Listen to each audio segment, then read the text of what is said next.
सभी वरिष्ठ नेतागण और जनप्रतिनिधिगण जो आज यहाँ पर धरने में उपस्थित हैं, मीडिया के तमाम साथी, ऐसा पहली बार देखने को मिला है। इसके पहले तक हम लोग आरोप लगाते थे कि जनता के वोट चोरी हो रहे हैं। ये पहली बार देखा है कि यहाँ पर विधायकों के ही वोट चोरी हो गए। आप देखिए, सरकारें चोरी होती थी, जनता के वोट चोरी होते थे, लेकिन इस चुनाव में जो चुने हुए जनप्रतिनिधि थे, यानी कि विधायकगण, हम लोगों को वोट डालना था। ये हमारा संवैधानिक अधिकार था कि हम लोग वोट डालेंगे और राज्यसभा में अपने एक प्रतिनिधि को भेजेंगे जो हमारे प्रदेश की, देश की लोकतंत्र की आवाज को मजबूत करे। ये सारे विधायकों का अधिकार संविधान में था, लेकिन ये पहली बार हुआ है कि विधायकों के भी वोट चोरी कर लिए गए।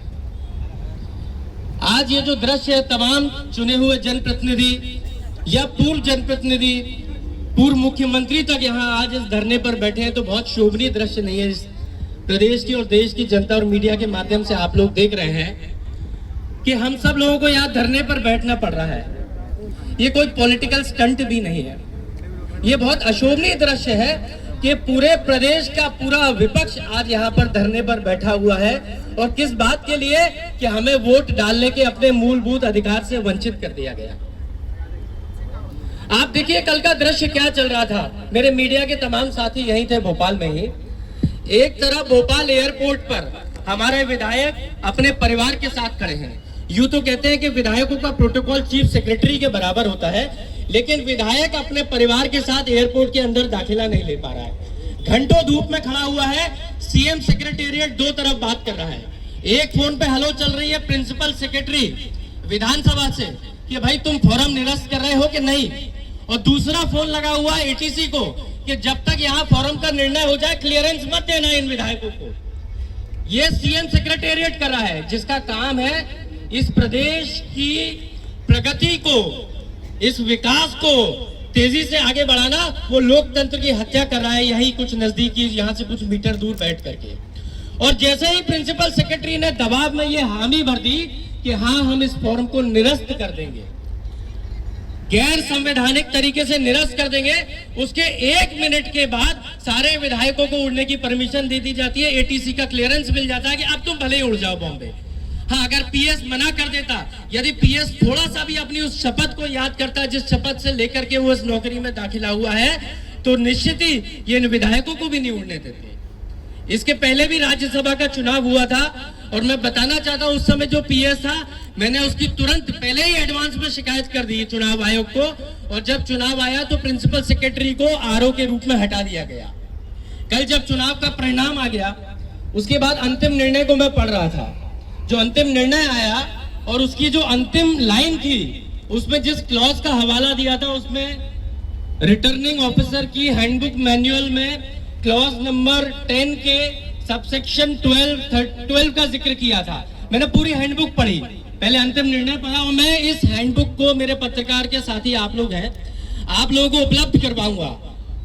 इस हैंडबुक में जहां रिटर्निंग ऑफिसर को कैसे ये चुनाव को कंडक्ट करना है, किन चीजों का ख्याल रखना है, उसमें एक एक लाइन, एक एक बिंदु स्पष्ट है। इसका क्लॉज 6 पढ़िएगा आप लोग, मैं आपको उपलब्ध करवाऊंगा अभी अपने वक्तव्य के बाद। इसका क्लॉज 6 पढ़िएगा, उसमें स्पष्ट रूप से लिखा हुआ है कि यदि थोड़ा सा भी डाउट अराइज होता है किसी के नामांकन में, तो उसको पहले अवसर दिया जाता है कि वो उसको उस त्रुटि को सुधार कर ले। ये रिटर्निंग ऑफिसर का दायित्व है, और ये उस रिटर्निंग ऑफिसर की हैंडबुक में लिखा हुआ है, आप पढ़िएगा। और उसके बाद भी लिखा हुआ है कि यदि फिर भी वो त्रुटि सुधार नहीं हो तो बेनिफिट ऑफ डाउट होता है। वो बेनिफिट ऑफ डाउट हमेशा अभ्यर्थी के पक्ष में रहेगा, ना कि विपक्ष में। यहाँ बेनिफिट ऑफ डाउट तो था ही नहीं। क्यों? क्योंकि एक जानकारी जो मांगी ही नहीं गई, उसका आधार कैसे बना सकते हो? आपने क्रिमिनल केस की जानकारी मांगी, सारी उपलब्ध करा दी। कोर्ट के नोटिस की जानकारी मांगने का कोई भी कॉलम या कोई भी क्लॉज था ही नहीं, तो वो क्यों दी जाएगी? चलो कोई बात नहीं। इसके बाद नियम ये कहता है कि यदि कोई ऐसा बेनिफिट ऑफ डाउट अराइज होता है तो आप उसको बुलाते हैं। मैं एक बात और कहना चाहता हूँ, एक नेचुरल जस्टिस की बात कहना चाहता हूँ। ये तो सामान्य ज्ञान एक छोटे से बच्चे को भी होता है। अरे भैया, आपने मुझे बोलने के लिए कहा, तो इसलिए मैं आपको अंकित करके कहना चाहता हूँ कि एक छोटी सी बात, कि जैसे जब दो लोगों में विवाद भी होता है, जैसे खेत का ही विवाद मान ले, स्वाभाविक रूप से जैसे खेत का झगड़ा हो जाए दो पड़ोसियों में, तो शिकायतकर्ता कौन बन सकता है? या तो जिसके साथ अन्याय हुआ है वो जा सकता है, या जिसका खेत था, जिसका कोई भागीदारी हो। यहां पर शिकायतकर्ता कौन बना आपको मालूम है?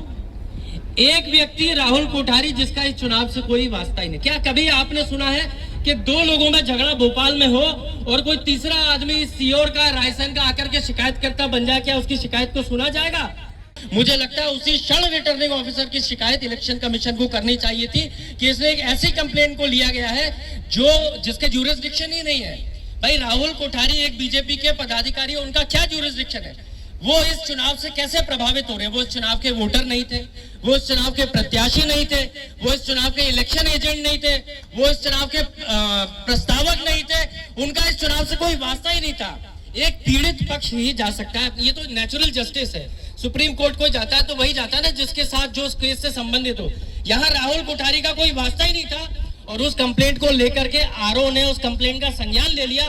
तो ये पहला स्टेप है जहां रिटर्निंग ऑफिसर की पक्षपातपूर्ण रवैया दिखाता है। और मैं कहना चाहता हूं, अगर यदि मुझे पार्टी अधिकृत करे तो इस पिछले वाले की, आपको पता होगा इसके पिछले जो रिटर्निंग ऑफिसर थे, मैंने क्या हालत करी थी, नहीं पता हो तो हमारे सारे विधायक साथी थे उस समय पे जी, नाम नहीं लेना चाह रहा था। और इस रिटर्निंग ऑफिसर की आप मुझे दे दीजिएगा, 15 दिन में कुंडली खोल के रख दूंगा, रोता फिरेगा जीवन में, जो है ना पूरा जीवन रोता फिरेगा। आप मुझे दे दीजिएगा, अधिकृत रूप से बोल रहा हूं मंच से।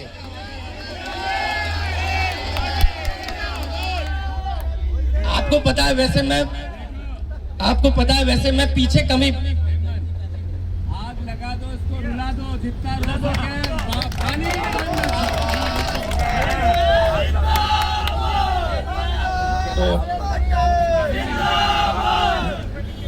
नहीं, धन्यवाद। पूरी कांग्रेस मेरे साथ खड़े हुई है। जीतू भैया ने कह दिया, विक्रांत भाई ने आग लगाने की कह ही दिया है। तो जब हम आग लगाने की बात करते हैं या ईंट का जवाब पत्थर से मारने की बात करते हैं, तो एक चीज हमारे सभी कार्यकर्ता ध्यान रखें, क्योंकि भाजपा की सरकार है, सही में पत्थर उठा के मत मारना, नहीं तो केस लग जाता है, यह भी बता दे। और सही में आग मत लगाना। यह बात जब हम लोग कह रहे हैं तो इसका मतलब यह है कि अपने अंदर के इंसान को जगाओ, अपने अंदर के उस व्यक्ति को जगाओ जो सत्ता से लड़ने के लिए तैयार हो, जो अन्याय के खिलाफ अडिग होकर के लड़ाई लड़ने के लिए तैयार हो। चलो मैं आपको कहता हूं कि इनके अधिकारियों को एक बार ऐसा नाच नचाएंगे कि अगला कोई अधिकारी उल्टी कलम चलाने की जरूरत नहीं करेगा। मैं आज आपसे कह रहा हूं। और निश्चित ही आज हमें रिटर्निंग ऑफिसर की शिकायत करनी चाहिए। हमारे पास पर्याप्त आधार है ये दिखाने के लिए कि ये पार्शियल रवैया है।